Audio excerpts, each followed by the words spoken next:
Virat Kohli crease पर खड़े थे, लेकिन उनके चेहरे पर वो पुरानी जानी पहचानी गंभीरता लौट चुकी थी। स्कोरबोर्ड पर रन तेजी से बदल रहे थे, लेकिन भारतीय ड्रेसिंग रूम में सन्नाटा पसरा हुआ था, क्योंकि टीम इंडिया को 338 रन का विशाल लक्ष्य हासिल करना था और शुरुआती झटकों ने मैच को एक तरफा बना दिया था। इससे पहले होलकर स्टेडियम में कप्तान शुभमन गिल ने टॉस जीतकर पहले गेंदबाजी का फैसला किया था, लेकिन न्यूजीलैंड की टीम ने हालात को अपने पक्ष में मोड़ दिया। हालांकि शुरुआत भारत के लिए शानदार रही।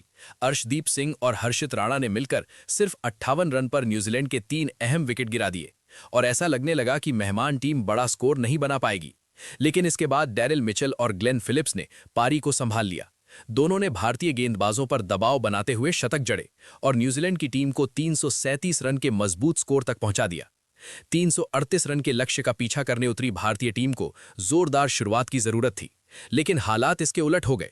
रोहित शर्मा, शुभमन गिल, श्रेयस अय्यर और केएल राहुल जैसे अनुभवी बल्लेबाज सिर्फ 71 रन के भीतर पवेलियन लौट गए। होलकर स्टेडियम में मौजूद दर्शकों की आवाज धीमी पड़ गई और न्यूजीलैंड का पलड़ा भारी दिखने लगा। लेकिन यहीं से विराट कोहली ने मोर्चा संभाला। उन्होंने साफ कर दिया था कि यह मैच आसान नहीं छोड़ा जाएगा, चाहे सामने नीतीश कुमार रेड्डी हों या फिर रविंद्र जडेजा। विराट ने हर साझेदारी को आखिरी ओवर तक ले जाने का इरादा बना लिया था। रन गति बढ़ती गई, दबाव बदलता गया और मैच धीरे धीरे उस मोड़ पर पहुंच गया जहां हर गेंद पर सांसें थमने लगी। अंतिम ओवर तक खिंचे इस मुकाबले में विराट कोहली ने जो कर दिखाया, उसने मैदान में मौजूद हर दर्शक और टीवी के सामने बैठे हर फैन को हैरान कर दिया। भारत और न्यूजीलैंड के बीच तीसरे वनडे मैच का ये रोमांच अब यादगार बन चुका है। इस वीडियो में हम आपको पूरे मैच के हाइलाइट्स के साथ साथ आखिरी ओवर का पूरा रोमांच दिखाने वाले हैं, इसलिए अंत तक हमारे साथ बने रहिएगा। लेकिन उससे पहले अगर आप भी विराट कोहली को एक बेहतरीन बल्लेबाज मानते हैं तो वीडियो को लाइक कीजिए और कमेंट में बताइए आपके हिसाब से रोहित शर्मा और विराट कोहली में से कौन महान बल्लेबाज है। अब चलिए शुरू करते हैं तीसरे वनडे मुकाबले की पूरी कहानी। नमस्कार दोस्तों, इंदौर के होलकर स्टेडियम में खेला गया न्यूजीलैंड बनाम भारत का तीसरा वनडे मुकाबला क्रिकेट इतिहास की उन चुनिंदा पारियों में दर्ज हो गया जहां मैच ने हर ओवर के साथ करवट बदली और अंत तक दर्शकों को सांस रोकने पर मजबूर कर दिया। ये मुकाबला सिर्फ रन और विकेट की कहानी नहीं था, बल्कि धैर्य, वापसी और दबाव में प्रदर्शन की एक जबरदस्त मिसाल बनकर सामने आया। मैच की शुरुआत भारत के पक्ष में हुई जब भारतीय कप्तान ने टॉस जीतकर पहले गेंदबाजी का साहसिक फैसला लिया। होलकर स्टेडियम की सपाट और बल्लेबाजों के लिए मददगार मानी जाने वाली पिच पर यह निर्णय जोखिम भरा जरूर था, लेकिन भारतीय तेज गेंदबाजों ने शुरुआती ओवरों में जिस तरह का आक्रमण दिखाया, उसने इस मैच को बिल्कुल सही साबित कर दिया। दरअसल न्यूजीलैंड की पारी की शुरुआत बेहद निराशाजनक रही। पहले ही ओवर की चौथी गेंद पर अर्शदीप सिंह ने हेनरी निकोल्स को बिना खाता खोले क्लीन बोल्ड कर दिया। सीधी गेंद स्टंप से टकराई और केवी खेमे में सन्नाटा पसर गया। स्कोर महज 5 रन पर 1 विकेट और भारतीय खिलाड़ियों के हौसले 7वें आसमान पर थे।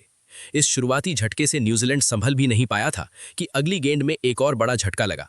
हर्षित राणा की सटीक और उछाल लेती गेंद पर डवोन कॉनवे ने ड्राइव खेलने की कोशिश की, लेकिन गेंद सीधे स्लिप में खड़े रोहित शर्मा के हाथों में चली गई। कॉनवे सिर्फ 5 रन बनाकर पवेलियन लौट गए और स्कोर हो गया 5 रन पर 2 विकेट। होलकर स्टेडियम में मौजूद भारतीय दर्शक जश्न में डूब गए थे। हालांकि इसके बाद विल यंग ने कुछ हद तक पारी को संभालने की कोशिश की। उन्होंने संयम के साथ बल्लेबाजी करते हुए रन भी जोड़े, लेकिन जैसे ही वो लय में आने लगे, रविंद्र जडेजा ने फील्डिंग में कमाल कर दिखाया। पॉइंट पर जडेजा ने बिजली की फुर्ती दिखाते हुए एक और शानदार कैच लपका और विल यंग की 30 रन की पारी का अंत कर दिया। स्कोर हो चुका था 58 रन पर 3 विकेट और ऐसा लग रहा था कि न्यूजीलैंड की पारी ज्यादा दूर तक नहीं जाएगी। लेकिन दोस्तों, यहीं से मैच की कहानी में जबरदस्त मोड़ आया। क्रीज पर आए डैरिल मिचेल और दूसरे छोर पर मौजूद ग्लेन फिलिप्स ने हालात को पूरी तरह पलट दिया। दोनों ने न सिर्फ विकेट गिरने का सिलसिला रोका, बल्कि भारतीय गेंदबाजों पर दबाव बनाना शुरू कर दिया। मिचेल ने अपनी ताकत और तकनीक का ऐसा बेहतरीन मिश्रण दिखाया, वहीं फिलिप्स ने आक्रामक अंदाज में स्ट्रोक्स लगाए। दोनों के बीच एक ऐसी साझेदारी बनी जिसने भारतीय खेमे की योजनाओं को हिलाकर रख दिया।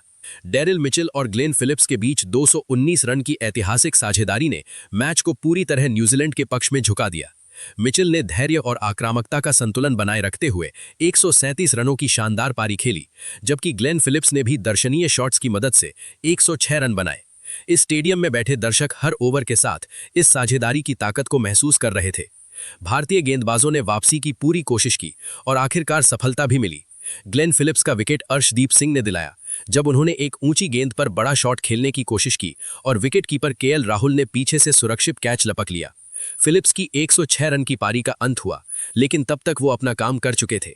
स्कोर पहुंच चुका था 277 रन पर 4 विकेट। कुछ ही देर बाद मोहम्मद सिराज ने भारत को एक और बड़ी राहत दिलाई। सिराज की गेंद पर मिचेल ने ड्राइव खेला, लेकिन गेंद सीधी कुलदीप यादव के हाथों में चली गई। मिचेल के आउट होते ही भारतीय खिलाड़ियों ने राहत की सांस ली, क्योंकि न्यूजीलैंड का स्कोर तब तक 283 रन तक पहुंच चुका था। अंतिम ओवरों में विकेट तेजी से गिरे, लेकिन माइकल ब्रेसवेल एक छोर से डटे रहे। उन्होंने समझदारी के साथ बल्लेबाजी करते हुए नाबाद 28 रन बनाए और टीम को सम्मानजनक स्कोर तक पहुंचाया।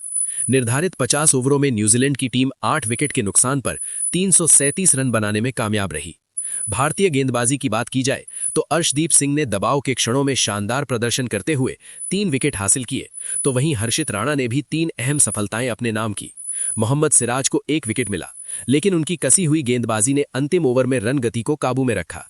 अब दोस्तों रोहित शर्मा और शुभमन गिल बल्लेबाजी के लिए उतरे। जहां रोहित शर्मा और शुभमन गिल ने शुरुआत अच्छी कर दी थी, लेकिन दोस्तों रोहित शर्मा का एक बार फिर से अच्छी शुरुआत के बाद विकेट गिरा दिया जाकरी फ्लॉक्स ने।